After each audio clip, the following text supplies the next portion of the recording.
Pemirsa, seorang gadis di Demak, Jawa Tengah meregang nyawa di tangan kakak iparnya sendiri. Pemicunya karena pelaku cemburu korban punya kekasih baru. Bejatnya, setelah dibunuh, pelaku disebut berbuat asusila terhadap jasad korban. Simak selengkapnya dalam ulasan khas Ragam Perkara. Cemburu adik ipar dibunuh.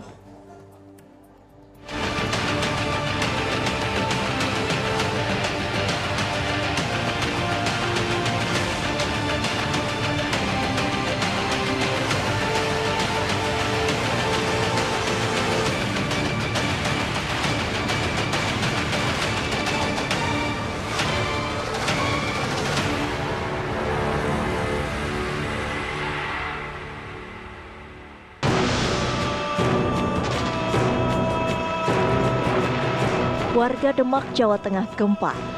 Seorang gadis belia bernama Fasihatul Nikah ditemukan tak bernyawa di sebuah pekarangan tak jauh dari rumahnya. Fasihatul Nikah yang merupakan warga Dukuh Kadilangon, Desa Kebun Batur, Kecamatan Meranggen, Demak, Jawa Tengah ini disebut-sebut tewas karena dibunuh. Beruntung, polisi bertindak cepat. Sampai 12 jam, pelaku pembunuhan Fasihatul Nikah akhirnya terungkap. Ironisnya, orang yang dengan keji tega menghabisi nyawa gadis berusia 18 tahun itu tak lain adalah kakak iparnya sendiri, Syarif Hidayat. Polisi pun melakukan penangkapan usai mendapat keterangan dari para saksi dan barang bukti di lokasi. Kenapa saya bilang sadis? Karena tersangka ini sebelum membunuh melakukan persetubuhan terhadap korban dan posisi korban ini sudah tidak sadarkan diri. Ya, ini 2 kali dilakukan oleh tersangka. Ya, korban dibekap dulu, ya setelah itu dibenturkan, dipukul sampai tidak sadarkan diri. Akhirnya korban disetubui oleh tersangka. Dan ini terjadi 2 kali ya. Jam 9 malam dan dilanjutkan lagi sama jam 1 juga melakukan persetubuhan ya terhadap korban, dan ini dilakukan juga pada saat korban ini tidak sadarkan diri ya, pingsan, disetubui sebanyak 2 kali. Disebutkan Syarif gelap mata lantaran cemburu Fasihatul memiliki kekasih baru. Rupanya sedari awal Syarif memang menaruh hati pada sang adik ipar, namun cintanya bertepuk sebelah tangan. Bejatnya, Syarif tega berbuat asusila pada tubuh korban usai ia habisi. Sebelum kamu bunuh itu korban kamu perkosa berapa kali? 2 kali. Kemudian korban kamu bunuh dengan apa? Pukul pakai tangan sama pakai kayu. Alasannya apa, Roman? Korban kamu habisi? Karena waktu dia main HP, waktu musikan volumenya nggak mau dikecilin. Sudah saya kasih 3 kali, dia nggak mau kecilin. Kenapa kamu ada rasa suka dengan korban? Iya, sudah lama. Itu hubunganmu apa dengan korban?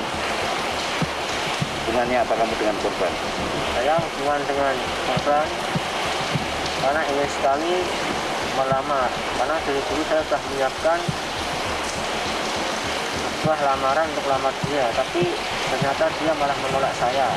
Di situ kakaknya pulang dari pondok, saya tertarik dengan kakaknya, jadi saya menikahi kakaknya. Jadi korban masih adik iparmu ya? Ya, masih. Kenapa harus dibunuh, Pak?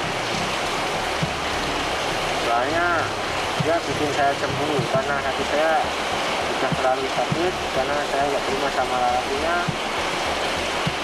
Saya nggak bisa tangkap lelakinya. Itu saya tangkap adik saya bilang itu siapa, kalau memang itu pacar kamu bilang saja, saya nggak masalah, saya nggak akan ikut campur. Tapi dia nggak mau bilang itu memang benar pacarnya, tapi dia nggak mau bilang.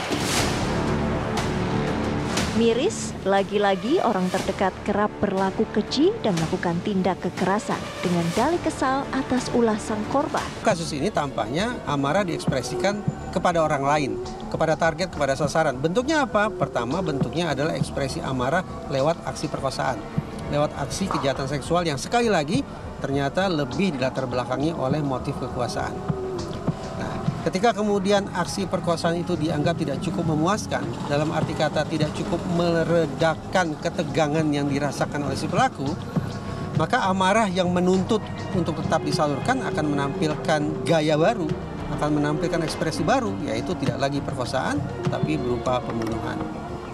Lagi-lagi linear, tersinggung, marah, muncul dorongan kekuasaan sebagai cara untuk menyakiti lawan, menyakiti korban, tapi tidak terpuaskan, berlanjut dengan pembunuhan. Satu tarikan garis lurus.